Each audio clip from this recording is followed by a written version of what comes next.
মা বোনের এখানে আছে, ভালো করে বুঝবেন। একজন স্বামী সারাদিন খুব ভারী, খুব কষ্ট করে আসো, পেরেশানিও আছে মনে করেন। এই পেরেশানি নিয়ে যখন স্বামী ঘরে আসে, স্ত্রী মুখে একটু হাসি দেখে, খুব ভালো আপ্যায়ন দেখে, খুব সুন্দরভাবে কথা বলছে দেখে, সারাদিনের সব কষ্ট স্ত্রীর সামনে স্বামী ভুলে যায়। ঠিক না বলেন?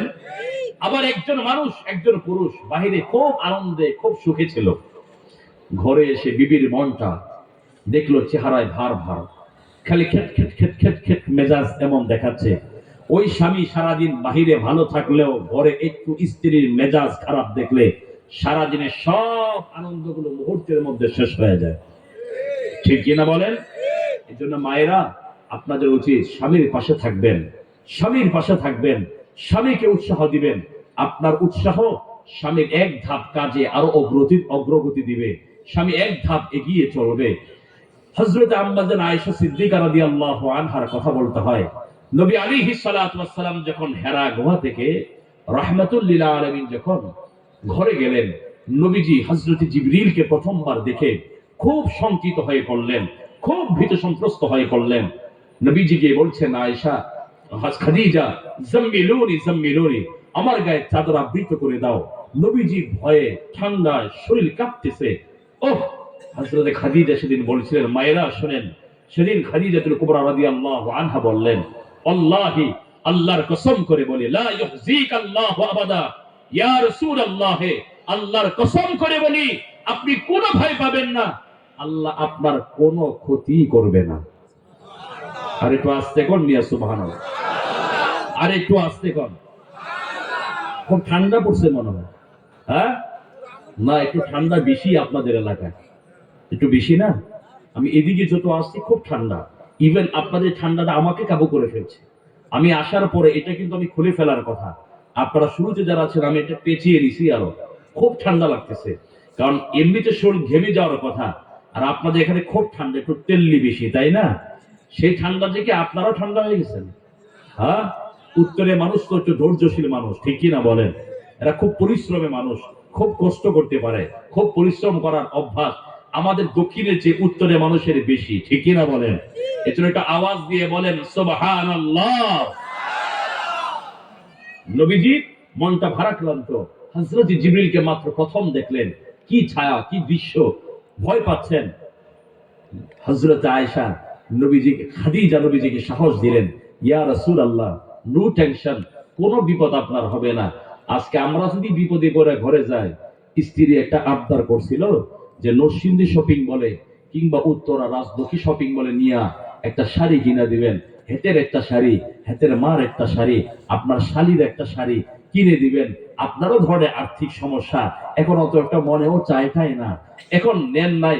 ঘটনা কমে 2 সপ্তাহ পর একটা বিপদে পড়ছেন, কোন একটা টাকার ক্রাইসিস হয়েছে, আপনি এসে বললেন উমুক এই টাকাটা আমার মেরে দিছে, কিংবা এই সমস্যাটা হয়েছে, টাকাটা উদ্ধার করতে পারি কি পারি না, একটু টেনশনে আছি।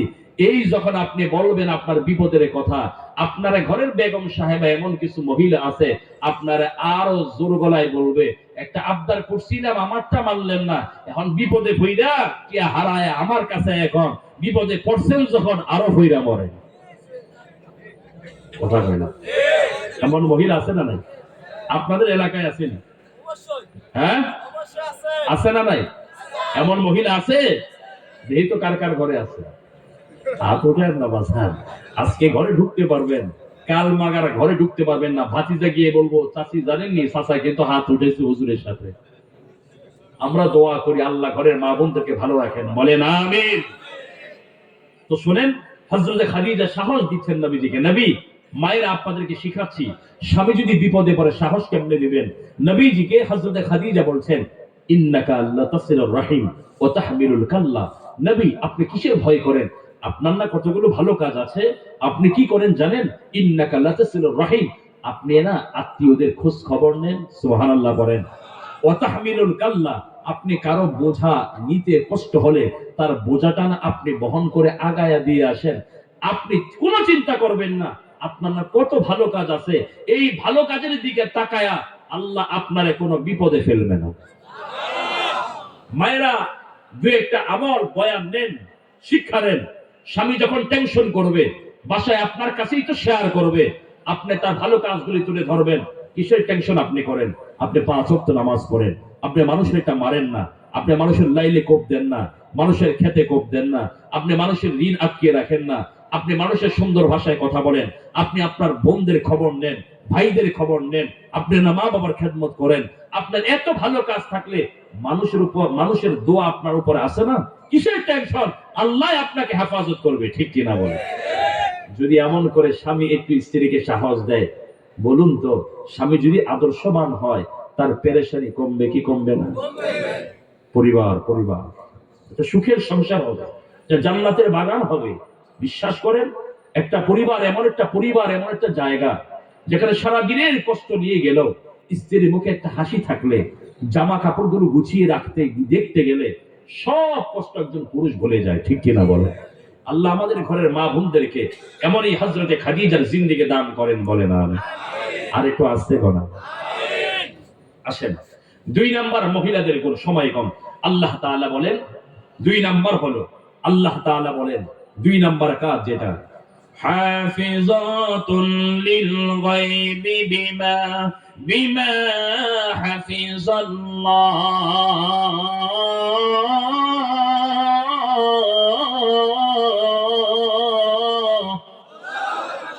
2 নাম্বার গুণ যেটা হবে স্ত্রী, সেটা হলো স্বামীর যা কিছু আছে হাফিজত, সে সেগুলো দেখাশোনা করে রাখবে, সংরক্ষণ করবে। সুবহানাল্লাহ বলে।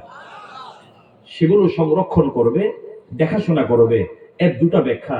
একটি ব্যাখ্যা হলো সে তার নিজের চরিত্রকে হেফাজত করবে, কোন ভিন পুরুষের সামনে তার চরিত্র যেন হরণ না হয়, এটা একজন স্ত্রীর দায়িত্ব। দ্বিতীয়টা হলো হাফিজতের ব্যাখ্যা হলো স্বামীর অনুপস্থিতিতে স্বামীর যে সম্পদগুলি আছে স্ত্রীর কাছে রেখে যাওয়া, বুঝিয়ে যাওয়া।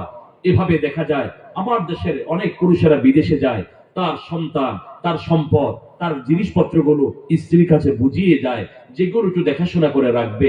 এই সমস্ত বিষয়ের প্রতিও যত্নবান একজন আদর্শবান স্ত্রী থাকবে। সুবহানাল্লাহ বলেন।